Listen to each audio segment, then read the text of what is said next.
Diana Badiop, bonjour. Bonjour. Merci d'avoir accepté cette seconde invitation. Avec plaisir. Ravi de vous revoir aujourd'hui au siège du Parti Socialiste, le nouveau siège, depuis 5 ans, mais nouveau, qui se trouve à Ivry-sur-Seine. Premièrement, Diana Badiop, qui êtes-vous? Alors, donc je suis Diana Badiop, j'ai 49 ans, je suis enseignante en lycée professionnel depuis 25 ans et j'ai commencé la politique il y a à peu près 15 ans sur les municipales de la ville qui m'a vu grandir, au Muro. Ma mère était présidente d'association. Moi, j'avais jamais pensé à faire de la politique et le secrétaire de section du PS, Papa Wali d'Anfaka, est venu me proposer d'être sur la liste avec le maire sortant, François Garret, qui est toujours élu d'ailleurs, et avec lequel j'effectue du coup mon 3e mandat. Moi, sincèrement, j'aurais jamais pensé faire de la politique et par contre, j'ai toujours été socialiste. Depuis que j'ai l'âge de voter, j'ai toujours voté socialiste. C'est certainement parce que j'ai vu Mitterrand arriver au pouvoir. J'avais 7 ans et du coup, lorsqu'il est arrivé au pouvoir, je me rappelle, mes parents étaient très très émus parce que c'était quelqu'un de gauche, c'était quelqu'un qui était. Mon père m'a dit c'est parce qu'il est là pour le peuple, il est là pour nous et ça va changer plein de choses. Et du coup, je pense que je suis un peu tombée dedans quand j'étais toute petite. Et puis, j'ai eu la chance aussi de participer à l'arbre de Noël quand j'avais 9 ans. Je suis allée à l'Élysée, je fais partie de la classe qui a été invitée par François Mitterrand et Daniel Mitterrand pour l'arbre de Noël. Et je pense que ce sont des petits jalons comme ça qui ont fait que finalement, c'était naturel d'être au Parti Socialiste. Et aujourd'hui, je fais partie de la direction nationale et je suis une des porte-paroles. C'est-à-dire que je fais partie de celles et ceux qui représentent le parti, notamment dans les médias, mais aussi dans les conférences de presse. Et puis, lorsque nous avons aussi des événements avec d'autres partis de gauche, je fais partie de ces gens-là. Vous dites j'ai toujours été socialiste. C'est quoi être socialiste? Être socialiste, je crois que c'est penser qu'on peut changer... améliorer la vie des gens. C'est-à-dire que c'est être pour de la justice sociale, être aussi pour de l'équité, c'est-à-dire gommer un peu les inégalités parce que on sait très bien que c'est pas facile pour tout le monde, mais il y a une catégorie de la population pour laquelle c'est encore plus difficile. Et puis moi, je suis fille d'ouvrier. J'ai eu la chance, grâce à l'école de la République, de faire de belles études. J'ai bénéficié d'une bourse et aujourd'hui, je suis enseignante et ça me permet justement de pouvoir rendre un peu de ce que j'ai reçu. Et mon combat, c'est de dire que en France, on peut être quelqu'un, peu importe son origine, peu importe son orientation sexuelle, peu importe ses convictions. Et c'est ce que je défends au sein du Parti Socialiste.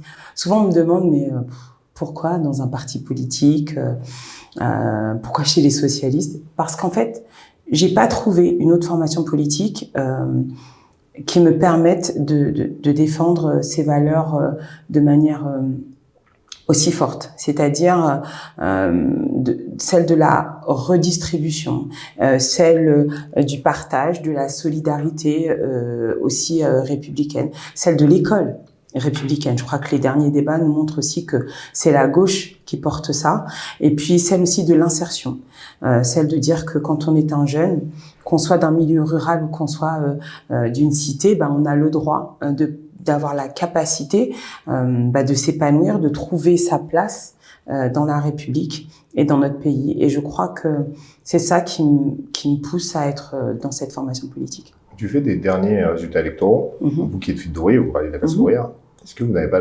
l'impression aussi d'avoir échoué sur certains plans, notamment envers la classe ouvrière? Oui, je crois il y a quelque chose qu'on n'a pas su faire. Et d'ailleurs, Olivier Faure le disait très justement lorsque je suis arrivée dans cette direction nationale en 2018, il disait on a perdu le vote et la confiance des classes populaires, des classes ouvrières et même des enseignants parce que à un moment donné, je crois qu'on s'est trop éloigné de ce qu'était foncièrement le Parti Socialiste, c'est-à-dire d'être des gens de terrain, des gens qui écoutent les préoccupations de celles et ceux qui en ont le plus besoin. Et je crois que c'est aussi un peu un des revers de la médaille lorsque vous êtes au pouvoir, lorsque vous avez eu l'habitude que vous incarniez justement cette gauche de gouvernement, cette gauche qui transforme la vie, et parfois on s'est un peu éloigné de celles et ceux qui nous ont fait confiance.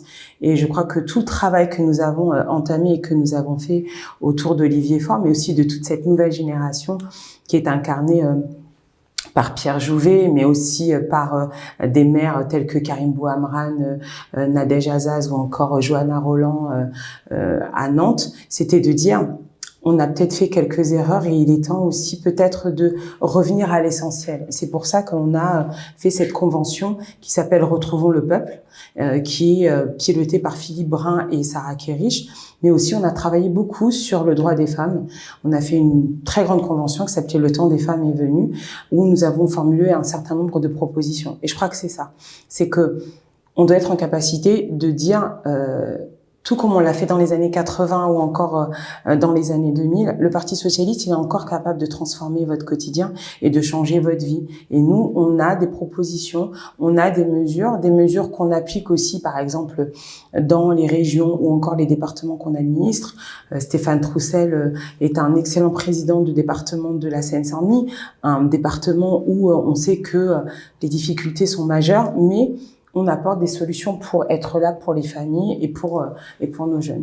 Est-ce que, tout à l'heure, vous parliez, pour rester sur ce sujet de terrain, de écoute de terrain, de remontée de terrain, est-ce que parfois le discours du Parti socialiste n'est pas forcément trop, je dirais, idéologue, voire idéaliste, et qui ne correspond pas forcément à la réalité aussi du terrain, et parfois il y a cette confrontation entre l'idéal républicain qu'on veut avoir et ce qui se passe concrètement sur le terrain? Moi, je crois qu'il faut rester idéaliste. Parce que si on l'est pas, ça veut dire que on a perdu aussi cette envie de transformer le réel. Ça, c'est important. Idéologue, peut-être, et peut-être un peu trop technocratique. Et je crois que la présence d'une femme comme moi, elle montre aussi que le Parti socialiste, il est capable de donner, de faire entendre sa voix par une femme comme moi. Moi, j'ai pas fait l'ENA, j'ai pas fait Sciences Po, je suis pas du Sérail, et pourtant, je suis une responsable politique, je suis un des cadres du parti. Et je crois que c'est important de dire que chacun il peut y avoir sa place. Et je travaille, je milite et je travaille auprès de la direction dans ce sens-là, parce que il faut rendre compréhensible nos combats. Il faut qu'ils soient le débouché politique de celles et ceux qui attendent un logement, de celles et ceux qui veulent un accès aux soins, de celles et ceux qui s'interrogent sur l'avenir de leurs enfants, de ne pas avoir de mode de garde adapté parce que vous êtes en horaire décalé, parce que vous êtes un fonctionnaire de l'État mais que vous êtes épuisé parce que vous n'êtes pas rémunéré à votre juste valeur. Les agriculteurs qui demandent juste à pouvoir vivre de leur activité. Moi, je crois que c'est ça qui est le plus important, c'est que on doit être à l'écoute et à la portée des gens, mais il faut aussi que le politique au sens large, il soit en capacité d'expliquer ce qu'il veut faire, quel est son projet, et qu'il soit compréhensible pour tous. Si on continue à avoir un langage qui est un langage technocratique, beaucoup trop, idéologue, les gens vont pas se sentir proches de nous. Et je crois que c'est là-dessus aussi qu'il faut qu'on fasse attention, parce que quand les gens souffrent, ils vont aller vers celles et ceux qui ont un discours qui peut être populiste.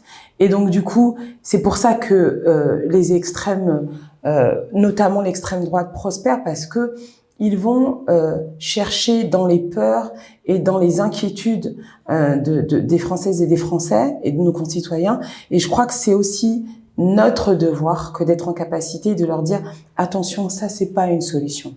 Nous, voilà ce qu'on vous propose, quel est le projet de société où on peut vivre ensemble, où chacun peut trouver sa place, et c'est pas en faisant de l'autre le responsable de vos échecs ou de votre détresse que vous allez améliorer votre quotidien. » Justement, en parlant de montée des populismes, sans connotation péjorative de ma part, évidemment, il y a aussi le populisme de gauche.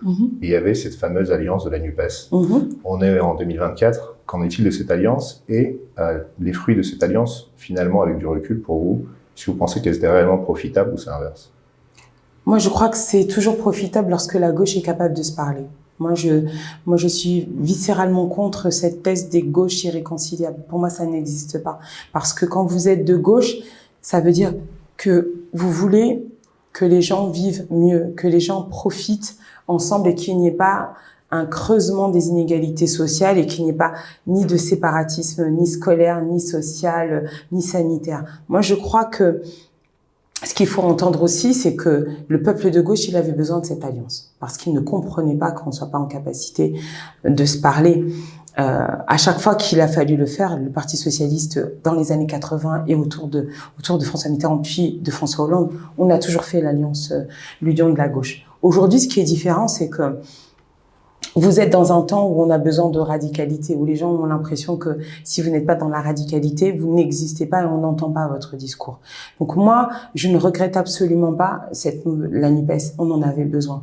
Aujourd'hui, il faut qu'on dessine les contours d'une alliance à gauche qui respecte chacune des composantes. Et c'est ça qui a manqué, je pense. C'est que il faut que chacun, dans ce qu'il est, dans ce qu'il porte, soit en capacité d'entendre que nous représentons un des aspects de notre société et nous devons ensemble répondre aux attentes du peuple de gauche. Ce qui s'est passé, c'est qu'à un moment donné, lorsque vous avez des invectives, lorsque vous n'avez même plus le droit d'être en désaccord avec certains des dirigeants de la NUPES, alors ça veut dire que l'alliance, elle fonctionne pas.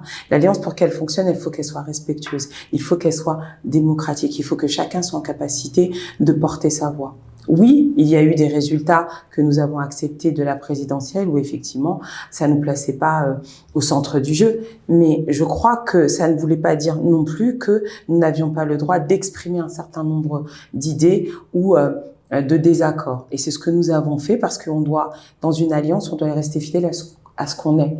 Moi, je crois que la NUPES a vécu, peut-être, mais je reste persuadée que pour 2027, et c'est-à-dire qu'au lendemain des européennes, c'est ce que disait Olivier Faure, notre premier secrétaire, il va falloir discuter, il va falloir poser les jalons d'une nouvelle alliance qui permettra d'avoir un candidat unique à gauche. Ne nous leurrons pas. Si nous n'avons pas de candidat unique à gauche, et ce dès le premier tour, tout le monde connaît le scénario qui va se passer. Et moi, je ne veux pas d'un éternel duel entre une droite extrême et l'extrême droite, parce que malheureusement aujourd'hui la droite républicaine est aux abonnés absents, et moi ce que je veux c'est que la gauche soit au rendez-vous en 2027 et qu'elle offre de l'espoir à notre pays, parce que je ne veux pas connaître ce que d'autres pays européens connaissent déjà, c'est-à-dire l'arrivée de l'extrême droite au pouvoir. C'est qui la droite extrême et l'extrême droite? La droite extrême, c'est par exemple Éric Ciotti, qui a tenu un discours absolument abominable et qui était trait pour trait celui de l'extrême droite, c'est-à-dire celle de Jordan Bardella ou encore celle d'Éric Zemmour. Ne nous leurrons pas, le Rassemblement national a peut-être changé de nom, mais il a toujours ces mêmes principes. Et moi, ce qui m'a désolée, c'est cette loi immigration qui a repris des grands totems de l'extrême droite, à savoir la préférence nationale. Quand vous parlez de resserrer les conditions du regroupement familial ou de ne pas verser des prestations à des personnes de nationalité étrangère en situation régulière, pas des gens qui sont sans papier, des gens qui sont en situation régulière, qui payent leurs impôts, qui participent à notre économie. On leur dit vous n'allez pas toucher des prestations parce que vous comprenez, vous n'êtes pas de la bonne nationalité. Moi, je crois que c'est un recul fondamental et je crois que c'est une rupture définitive du gouvernement d'Emmanuel Macron avec la gauche. Pour rester sur ce sujet, on vient d'avoir un discours d'Olivier Faure, qui est le premier secrétaire général du Parti socialiste. Il a parlé effectivement du pouvoir d'achat, du climat, qui font partie des premières préoccupations des Français. C'est ça. Quid de l'immigration et de l'insécurité? Est-ce qu'on peut aujourd'hui, au PS, aborder sereinement ces questions qui font partie des priorités des Français? Évidemment. Et d'ailleurs, on va avoir une convention sur la sécurité qui sera menée par notre camarade Roger Vico, député, et aussi par Nisrine Rezagbara, adjointe au maire à Nanterre, et qui est aussi notre secrétaire national sur ces questions de sécurité. Vous savez, une espèce d'arlésienne qui dit que la gauche a un problème avec la sécurité. C'est pas vrai. Nous administrons des villes, des départements, des régions. Évidemment que la question de la sécurité, elle est au cœur de nos problématiques parce que les gens aspirent à de la tranquillité publique. Mais il ne faut pas faire d'amalgame entre les problèmes de sécurité, d'aspiration à la tranquillité publique et les problèmes d'immigration. L'immigration, effectivement, il faut en parler. Parce que je crois aussi que parfois la gauche, elle a laissé de côté cette question parce qu'elle pensait que elle ne voulait pas aller sur le terrain de l'extrême droite. Et donc, elle s'est dit, nous, on parle pas d'immigration, etc. Eh ben, je crois que c'est une erreur. C'est une de nos erreurs. Il faut parler de l'immigration. Et quand on parle d'immigration, il faut parler de l'accueil. C'est-à-dire comment est-ce qu'on accueille dignement, comment est-ce qu'on traite dignement les différents dossiers. Les gens qui viennent, qui relèvent de l'asile, qui fuient, par exemple, qui sont des réfugiés climatiques, des réfugiés de guerre, etc. C'est-à-dire qu'il ne faut pas faire de deux poids, deux mesures. Lorsque les Ukrainiens sont arrivés, on les a accueillis, on les a très bien accueillis et c'est normal parce qu'ils fuyaient un pays en guerre. Pourquoi est-ce qu'on n'est pas en capacité de faire la même chose pour les Syriens ? Pourquoi est-ce qu'on n'est pas en capacité de faire la même chose pour des gens qui arrivent d'Éthiopie ou de l'Érythrée alors qu'on sait qu'il y a, ou même le Congo, où on sait que ces pays sont dévastés par des guerres fratricides depuis des décennies. Moi, c'est ce que je dis, c'est qu'on ne peut pas faire du deux poids, deux mesures. La France, c'est son honneur que d'accueillir les gens dignement, correctement, de la même manière. Il faut aussi accompagner les parcours. Et lorsque les gens ne répondent pas aux critères qui sont dans nos lois, eh bien, il faut les accompagner. Mais arrêtons, comme l'extrême droite, de dire il y a qu'un faucon. C'est pas vrai, parce qu'il vous faut des accords avec le pays d'origine ou le pays justement qui doit les récupérer. S'ils refusent de les récupérer, vous pouvez pas les renvoyer. Et puis dire aussi que on va punir les populations qui sont là-bas avec l'aide au développement et ne plus verser, ça aussi c'est n'importe quoi, c'est complètement démagogique. Moi je crois qu'il faut aussi être en capacité d'avoir un autre rapport à la coopération décentralisée et de l'aide au développement. Il faut être sur place, aider à ce que justement il y ait un vrai développement, à ce qu'il y ait des infrastructures, créer de l'emploi. Et puis aussi former les gens, les accompagner. Et puis on nous dit aussi que des étudiants étrangers, c'est pas vrai. Plus de 80% des étudiants étrangers, lorsqu'ils ont fini leurs études, rentrent chez eux. Donc, il ne faut pas fermer cette porte en faisant, par exemple, des tarifs d'accès aux universités. On perd en rayonnement, on perd en crédibilité et on perd aussi en influence sur des pays, par exemple d'Afrique, où on avait une place privilégiée et cette place, elle est prise par qui ? Par la Russie, par la Chine, parce que la nature a horreur du vide.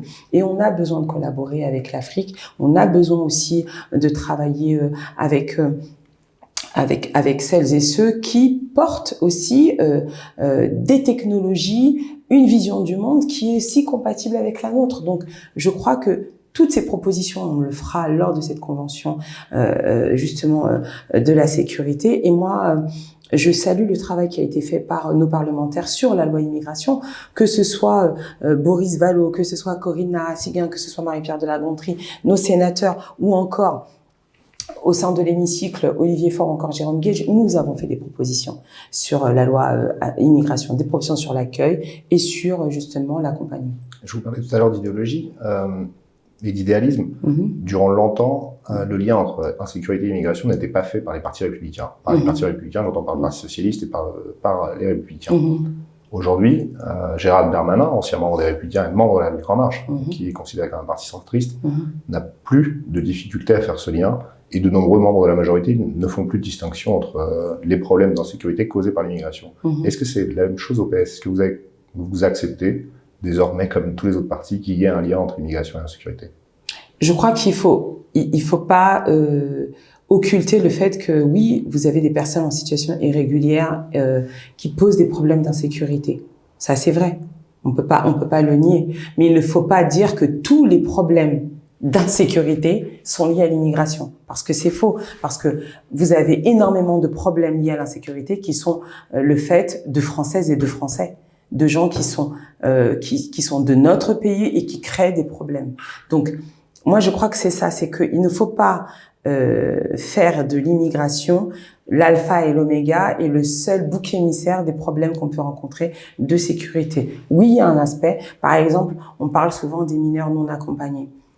Les mineurs non accompagnés, c'est un vrai problème parce que ils ne sont pas correctement accueillis. Mais il y a aussi ce problème de l'aide spécialisée à l'enfance où vous avez une surreprésentation des enfants qui sont à la rue, qui sont issus de l'aide spécialisée à l'enfance. Donc je crois que tous ces problèmes-là, il faut les traiter, mais il faut les traiter avec objectivité. Il faut les traiter aussi avec le désir de les résoudre et pas d'en faire une sorte d'excuse pour avoir un discours qui soit nauséabond, xénophobe ou encore raciste. Grand remplacement, créolisation, c'est quoi la différence? Sincèrement, grand remplacement, je vous dirais que c'est un fantasme de l'extrême droite et c'est une projection. À les entendre, on est submergé par des vagues d'étrangers qui arrivent quotidiennement. Les vrais chiffres de l'immigration, c'est 10% de la population totale de française. Donc, il n'y a pas de grand remplacement, c'est pas vrai. Il peut y avoir une surreprésentation de certaines communautés à certains endroits, ça c'est vrai. Il n'y a pas de grand remplacement, c'est pas. Et d'ailleurs, on en est loin. Maintenant, effectivement, il faut aussi accepter que la France, elle s'est aussi construite sur ces différentes vagues migratoires. Avant, ceux qu'on pointait du doigt, c'était des Polonais, des Italiens, des Portugais qui ont subi du racisme en France. Une des religions qui a été beaucoup attaquée, c'était celle de confession juive. Aujourd'hui, malheureusement, on a encore de l'antisémitisme en France, mais il y a aussi du racisme anti-musulman. Vous avez aussi du racisme envers celles et ceux qui, comme moi, ont des origines visibles. Donc, on peut pas dire que ça n'existe pas. Mais je pense très sincèrement qu'on peut être fier de notre communauté nationale et que dans la majeure partie des cas, on n'a pas de problème à vivre tous ensemble. Vous parliez d'islamophobie, d'antisémitisme, mais selon les chiffres, la première religion qui souffre d'actes de phobie, c'est le christianisme, c'est la christianophobie selon les chiffres.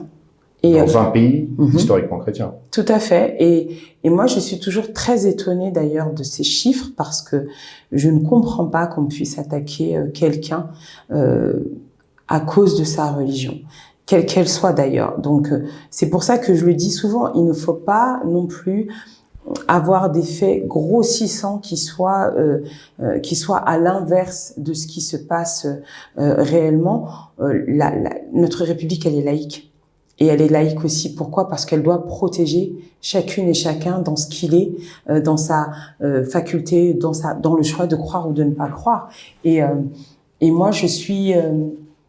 D'ailleurs, Malraux avait dit le 20e siècle sera religieux ou ne sera pas. Et je crois qu'on a une exacerbation justement de cette identité religieuse. Et c'est là aussi où je dis qu'on a loupé quelque chose. Parce que le fait que certaines personnes se définissent d'abord par leur confession et pas par leur nationalité ou par leur appartenance à une communauté nationale, ça doit toutes et tous nous interroger parce que c'est pas normal. Et ça veut dire aussi que nous n'avons pas été en capacité de transmettre cette identité républicaine et ce goût de la République, tout comme on n'a pas été en capacité de transmettre cette identité européenne et ce goût et cet intérêt pour qu'est l'Europe.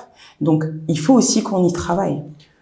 La République, c'est 1789, c'est seulement 235 ans. Ouais. La France, c'est plus de 2 millions ans d'histoire. Ouais. Est-ce que par laïcisme, parfois on n'occulte pas aussi certaines traditions judéo-chrétiennes qui ont aussi fait la France et qui peuvent parfois créer des tensions au sein de la population française parce qu'ils sont attachés à certaines traditions, même si effectivement, sur le papier, elles ne sont pas considérées comme laïques. Je pense notamment aux crèches de Noël dans les mairies, qui était une tradition effectivement religieuse, mais qui était une tradition aussi qui fait partie de l'histoire de France. Est-ce que parfois le laïcisme ne va pas trop loin, quitte à occulter certaines traditions? Moi, je pense que c'est pas une question de laïcisme quand on parle de crèche dans une mairie. Vous pouvez pas, dans ce qui est une des représentations, une des maisons de la République, avoir un signe religieux. Ou sinon, ça veut dire que vous allez devoir accepter toutes les religions et tous les signes, même s'ils font partie de la tradition. Ça, c'est pas possible. À partir du moment où vous avez une république laïque, vous ne pouvez pas avoir une crèche dans une mairie. Par contre, moi, j'ai pas de sujet sur l'entretien de notre patrimoine lorsqu'il s'agit des églises, parce que ça fait partie de notre patrimoine. Et si les synagogues ou encore des mosquées font partie de notre patrimoine, il faut les entretenir parce que c'est notre rôle. Il faut que chacun et chacune se sente représenté, que chacun et chacune se sente libre d'exercer son culte à partir du moment où vous n'êtes pas un représentant de l'État. C'est aussi simple que cela. C'est-à-dire, c'est aussi pour ça que le port de signes ostentatoires religieux, quel qu'il soit, est interdit dans nos écoles. C'est pour ça que un fonctionnaire d'État ne peut pas non plus porter de signes religieux distinctifs. Moi, je suis profondément attachée à cela parce que c'est ce qui permet à chacun et à chacune de vivre tranquillement sans que l'État vienne se mêler de religieux. Parfaite transition sur l'abaya. J'allais vous poser la question. Contre? Moi, j'étais contre le port de l'abaya à partir du moment où il a été récupéré comme étant un signe religieux par certaines jeunes filles, on le sait. Et donc, à partir de ce moment-là, on est en infraction avec la loi de 2004 et donc non pas d'abaya à l'école. Mais sincèrement, je crois qu'il a été celui qui... Cette interdiction était vraiment une interdiction qui cachait l'ensemble des problèmes beaucoup plus importants de l'école. Il a été agité par Gabriel Attal comme étant un outil de communication lorsque les profs ne sont toujours pas remplacés, alors qu'il nous l'avait promis, lorsque on ne donne pas les moyens d'exercer la profession convenablement avec des effectifs réduits, avec par exemple lorsque vous êtes les moyens de la zone éducation prioritaire qui doivent être remis dans des lycées, parce qu'on sait que c'est pas parce que vous passez de la 3e à la seconde que les difficultés lorsque vous habitez dans une zone d'éducation prioritaire, ils disparaissent pas. Donc oui, l'interdiction, mais on attendait beaucoup plus une mesure beaucoup plus forte de la part du ministre que d'interdire l'abaya. Justement, en restant sur l'éducation nationale, quelles sont les priorités selon vous, qui êtes enseignante aussi, quelles sont aujourd'hui les priorités absolues pour l'éducation nationale? La priorité absolue, c'est déjà de redonner les moyens à l'école de la République de fonctionner. C'est-à-dire que, il faut des classes moins chargées.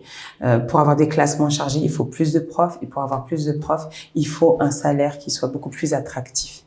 Déjà, première chose. Ensuite, il faut que le matériel pédagogique, etc., soit aussi à la hauteur. C'est-à-dire que vous allez avoir des endroits où, en fonction de la région, vous allez avoir des équipements informatiques, etc., mais c'est pas toujours, c'est en fonction de la volonté politique. Les départements, c'est pareil, en fonction de l'argent dont va disposer, etc. L'école, c'est universel.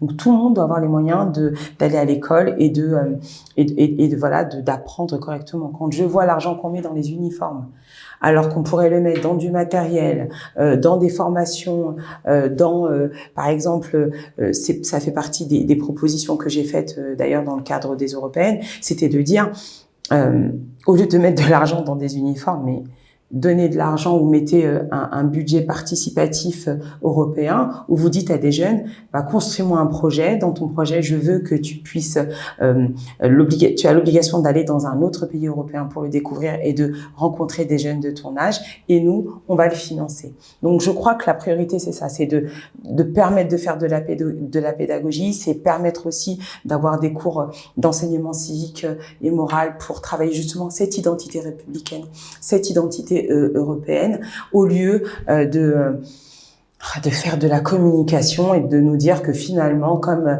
Madame la ministre, elle a mis ses enfants dans le privé parce que vraiment le public c'est plus possible. Donnez-nous les moyens de rivaliser avec le privé. Nous on trie pas nos élèves. Le privé, lui, il peut le faire. Nous, on ne trie pas nos élèves, on donne la possibilité à chacun de pouvoir recevoir un enseignement. Vous parlez d'identité française, d'identité européenne. Vous êtes né en France, de parents étrangers. Oui. Je ne suis pas né en France, mais je suis français. Oui.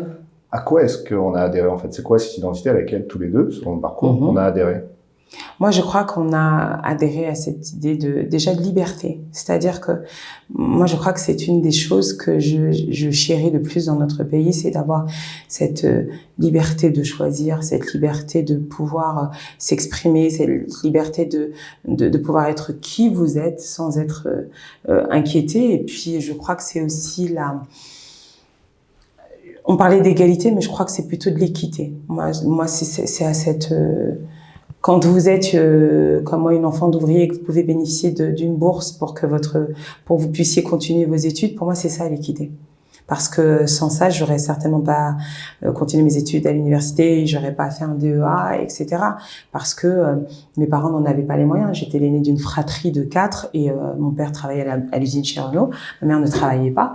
Et je crois qu'on a adhéré à ça. Et je crois qu'il y a aussi, moi j'ai 49 ans. Dans les années 80, il n'y avait pas de problème on appartenait tous au même pays. On se posait pas la question de savoir quelle était ta nationalité, de quelle confession, etc. On avait vraiment cet esprit qu'on appelait nous l'esprit Benetton, l'esprit justement de cette France de 98 Black Blanc Beurre, de l'esprit de la France de la marche pour l'égalité. Et je crois qu'on l'a un peu perdu parce que on a créé aussi des séparatismes sociaux, et ces séparatismes sociaux ont conduit à des replis communautaires. Parce que ce soit dans la ruralité ou que ce soit dans les quartiers défavorisés, les gens se sentent déclassés, les gens se sentent les oubliés de la République. Et lorsque vous donnez le sentiment que vous n'appartenez pas à la communauté nationale, eh bien, c'est là où cette notion d'identité, soit elle va être exacerbée chez certains, soit au contraire, lorsque vous êtes comme vous et moi binationaux ou issus d'une biculturalité, et ben peut-être que vous allez plutôt choisir cette autre identité en se disant ils veulent pas de moi, j'ai l'impression que finalement je suis pas comme les autres, donc je vais me réfugier là où on a l'impression qu'on me reconnaît. Et je crois que on souffre de ça. Et j'ai pas le remède, mais je suis intimement convaincue que on est passé à côté de quelque chose. Parce que il y a une bascule qui s'opère dans les années 2000. Et je crois profondément que les attentats du 11 septembre ont participé à cette bascule. Parce que il y a eu une sorte d'amalgame qui s'est passé entre ces terroristes, et qui perdurent d'ailleurs, et leur confession. Et du coup, il y a toute une partie de la population qui s'est sentie complètement rejetée.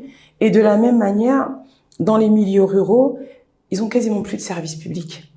Avoir l'accès aux soins, avoir une école, avoir même de la mobilité. Ceux qui sont vraiment assignés à résidence, ce sont nos jeunes qui vivent dans la ruralité. Moi, j'ai des élèves, ils me disaient, moi j'ai un bus le matin à 7h et j'en ai un autre à 17h. C'est-à-dire que même s'ils commencent à 13h, ils sont obligés d'être là à 8h30. Et donc, ils sont assis. Et le week-end, ils font quoi? Vous avez un train qui passe une fois pour aller vers la capitale, n'en parlons pas. Donc, il y a ce sentiment d'être les oubliés de la République. Et je crois que c'est à ce sentiment-là qu'il va falloir répondre, en tout cas, concernant notre jeunesse. Et si on n'est pas en capacité de le faire, eh ben, ils seront récupérés soit par le Rassemblement national qui va venir exacerber justement cette identité dont ils se sentent dépossédés, ou alors au contraire ils vont basculer dans du repli communautaire où ils se disent de toute façon je serai jamais comme les autres et donc je m'intègre pas. Et en parallèle de ça, on constate qu'il y a un électorat musulman de plus en plus présent au sein du Front National. Comment on explique ce phénomène? Moi, je ne me l'expliquais pas jusqu'au moment où j'ai découvert aux États-Unis ce syndrome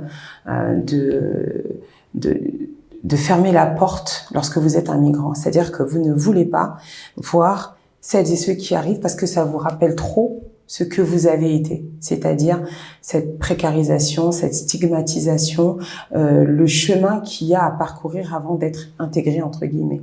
Et je crois que du coup, ça pourrait expliquer ce vote que moi je ne m'explique pas lorsque vous êtes de confession musulmane et que vous votez pour le Rassemblement national. C'est de dire non mais c'est bon, stop. Déjà nous on a du mal à être acceptés comme étant des Français, on va pas en plus aller en chercher d'autres. Donc je crois que c'est le même je fais le parallélisme entre ces deux phénomènes, en tout cas. Vous êtes dans un espèce de ghetto, parce qu'on a fabriqué des ghettos sociaux. Et en fait, ce qui s'est passé, c'est que petit à petit, vous savez, les gens, au départ, à mon époque, ce qui nous rassemblait, c'était la condition sociale de nos parents. Donc, on était tous dans ces HLM, on avait tous grandi ensemble, on venait d'horizons complètement différents. Il y avait une vraie mixité sociale à ce moment-là. Et en fait, on se rend compte que, quelle que soit votre couleur de peau, à partir du moment où vous grimpez dans l'échelle sociale, vous quittez ces HLM, vous quittez ces endroits périphériques et vous vous achetez une maison quand vous en avez la possibilité, ou alors vous allez dans des quartiers résidentiels. Et donc, c'est moins une question de couleur qu'une question de conditions sociales.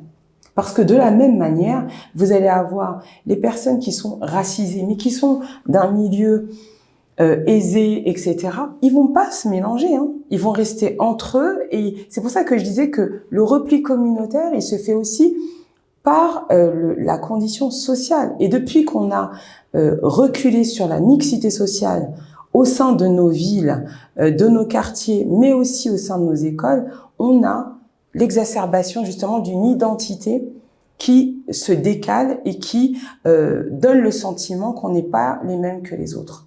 Parce que, en fait, l'autre, vous ne le rencontrez que de plus en plus tardivement.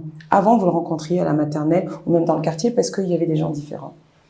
Après, c'est monté. Fallait attendre, allez, le collège, parce que c'est le collège de secteur et qu'il y a plusieurs quartiers. Il y a des fois, même au collège, il n'y a pas de mixité. Faut aller jusqu'au lycée. Et c'est là où il y a ce nouveau phénomène qui est engendré par certaines communes, c'est de faire de la gentrification. Donc, c'est-à-dire amener une nouvelle population plus aisée socialement. Mais on voit que parfois ça ne marche pas du tout parce que le problème, encore une fois, central, c'est l'école. Et on ne veut pas forcément abaisser le niveau scolaire de son fils, donc, ou de sa fille d'ailleurs, de son enfant tout court. Et on hésite à le mettre dans ce genre d'école, on préfère l'école privée. Donc il y a beaucoup de gens effectivement qui déménagent de communes plus précaires, mais qui au final ne se mélangent pas.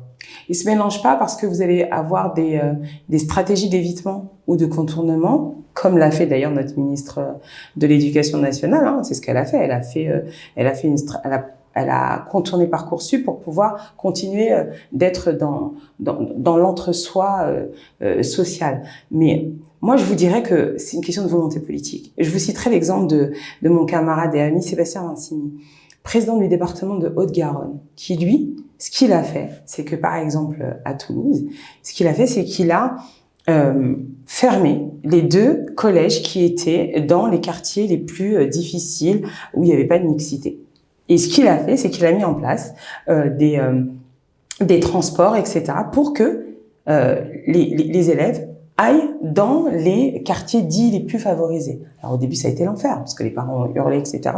Eh bien, aujourd'hui, au bout de plus de 2 ans d'expérimentation, on commence à voir les fruits. Eh ben, tout le monde s'est très très bien intégré. Le niveau n'a pas baissé. Voilà. Et au contraire, en fait, on se rend compte que ça fonctionne très bien. Donc, c'est une question de volonté politique. De la même manière, Johanna Roland, qui est maire de Nantes, disait, dans les propositions que nous faisions, il faudrait intégrer les établissements privés. Ils sont sous contrat. Il faudrait les intégrer à la carte scolaire. Et comme ça, on oblige les gens à faire de la mixité sociale. Si on continue à faire du séparatisme social, eh bien, on continuera à avoir des gens qui font du contournement, des stratégies d'évitement pour ne pas aller dans l'école de la République. Et moi, j'estime que ce n'est pas normal. Tout à l'heure, on parlait des États-Unis. J'aimerais vous parler d'un phénomène qui est né aux États-Unis, qui est le wokisme, qui est souvent un mouvement associé à la gauche. Est-ce que ce wokisme n'a pas aussi contribué à ce séparatisme en mettant en avant plutôt les individualités plutôt que la communauté nationale? Je pense que, comme tout mouvement, il faut pas être dans l'excès. Le wokisme a eu le mérite aussi de pointer des besoins et aussi des failles de notre communauté nationale qu'on mettait sous le tapis parce que on ne voulait pas les voir. Je crois que c'est ce mérite-là. C'est que il faut aussi, faut pas se leurrer quand on est comme moi, quand on s'appelle Dina Badiop, que vous avez grandi au Muro, que vous êtes une femme racisée et que vous êtes de confession musulmane, vous savez très bien que vous allez avoir beaucoup plus de mal à trouver du travail, que vous allez avoir plus de chances d'être discriminée. Et encore, je suis une femme, donc je vais être moins discriminée qu'un garçon issu des quartiers noirs ou de type maghrébin de confession musulmane. Donc je crois que, et les femmes aussi sont discriminées. Donc je crois que le wokisme, il a cette vertu, c'était de mettre aussi en lumière des failles de notre communauté nationale. On en veut beaucoup, par exemple, aux féministes en disant oui, elles en font des tonnes, etc. Mais la vérité, c'est que depuis qu'on compte ces féminicides, on se rend compte de l'ampleur du phénomène et de l'horreur de ce que vivent ces femmes. Moi, la première, je n'avais pas conscience de ce phénomène avant qu'on ait ce compteur. Donc, je crois que le wokisme, en soi, a apporté à la réflexion collective. Maintenant, comme tout, il faut pas être dans l'excès, mais il faut pas le pointer comme étant un obstacle. C'est juste un révélateur de certaines inégalités qu'on préfère taire et qu'on préfère occulter aujourd'hui dans notre communauté. On arrive au bout de cet entretien, Dieynaba Diop. Vous êtes aussi conseillère régionale. J'aimerais vous poser la fameuse question. Les Jeux Olympiques, une chance ou une catastrophe à venir? Moi, je crois que c'est une chance quand même. Je vais pas dire que c'est une catastrophe, c'est pas vrai. Maintenant, il faut qu'on se donne les moyens d'accueillir correctement et que ce soit une vraie fête populaire et qu'elle soit pas juste, comment dirais-je, réservée à une certaine élite, parce qu'on a vu aussi le prix des billets. Et je salue ici Stéphane Troussel, président du département de la Seine-Saint-Denis, qui a pris 40 000 billets pour pouvoir justement les redistribuer à des jeunes du collège, des gens justement de la réussite éducative, pour que tout le monde ait des familles, pour qu'ils puissent profiter de cette fête populaire. Moi, je crois que c'est une vraie chance. On peut pas dire que c'est pas une chance d'accueillir les Jeux Olympiques. Maintenant, oui, il y a des inquiétudes sur les transports, il y a des inquiétudes aussi sur la sécurité, etc. Mais je suis pas non plus hyper inquiète parce qu'à chaque fois on a peur et à la fin on se rend compte qu'on gère très bien. Donc je pense que ça se passera bien. Et oui, c'est une chance. Il y a certaines décisions tout de même qui ont été prises, comme la désinstallation des bouquinistes, qui font quand même, qui sont un des symboles de Paris. Moi, je ne comprends pas qu'on ait fait ça. Et d'ailleurs, je rappelle que la mairie de Paris était contre. Moi, je comprends pas pourquoi on les a désinstallés, alors que au contraire, ça fait partie de notre patrimoine et de la culture, enfin, de l'identité parisienne d'avoir ces bouquinistes. Nous avons défendu le fait qu'ils puissent rester, mais malheureusement, on n'a pas eu le dernier mot. Et l'autre point, c'est le Crous, les logements du Crous des étudiants. Ça, je trouve ça absolument incroyable. C'est-à-dire qu'on déloge nos étudiants en leur disant allez voir ailleurs si on y est, parce que vous comprenez, il y a des jeux. Ça veut dire qu'on n'a pas anticipé et que à côté de ça, vous avez plus de 3 millions de logements vacants. Donc excusez-moi, mais il y avait d'autres solutions que de déloger nos jeunes dans les Crous. Et ça veut dire aussi que, encore une fois, il n'y avait pas la volonté politique de résoudre le problème, de l'anticiper et d'avoir une solution qui soit une solution équitable et juste. Parce que ces étudiants, comment on fait? Donc, je ne sais pas ce que ça va donner, mais oui, il y a un certain nombre de décisions qui ne sont pas les bonnes qui ont été prises. Et est-ce qu'au final, ces Jeux Olympiques ne sont pas, en l'état actuel des choses, une fête bourgeoise? Aujourd'hui, on a l'impression que ça l'est, mais je vous ai dit, moi, j'espère que ce sera une vraie fête populaire parce qu'on a la chance d'accueillir les Jeux Olympiques et que ça doit vraiment être une fête. Et je crois que tout le monde va participer de manière à ce que ça reste une fête populaire et pas seulement une espèce d'entre-soi bourgeois où seulement celles et ceux qui ont les moyens vont pouvoir aller vivre cette ferveur dans les stades et dans les différentes structures et que le peuple va rester soit dans des fan zones, soit à la maison pour regarder ça à la télé. Ce serait triste et ce serait complètement à l'inverse de l'esprit de Coubertin qui voulait en faire justement un moment de concorde nationale et de fête populaire. Merci. Pour terminer cet entretien, j'aimerais quand même vous laisser le mot de la fin. Si vous avez un message, un dernier message à nous faire passer. Alors, si j'ai un message à faire passer, c'est de dire que quelles que soient vos convictions, quelles que soient vos aspirations, engagez-vous et faites en sorte que vos rêves, vos espoirs puissent se matérialiser. Si on peut être celles et ceux qui portent ces espoirs, on en sera ravis, mais au moins ne vous sentez jamais exclus de votre pays, de cette communauté nationale qui est la vôtre, parce que elle vous appartient. Et parfois, il suffit juste de s'en saisir et vous verrez que finalement, vous avez toute votre place et que votre voix, elle compte. En tout cas, elle compte pour moi et elle compte pour nous. Et on va tout faire et on va continuer de venir à votre rencontre pour pouvoir justement discuter, échanger et ouvrir le champ des possibles. Dieynaba Diop, merci encore. Merci à vous. Et à très vite. À très bientôt.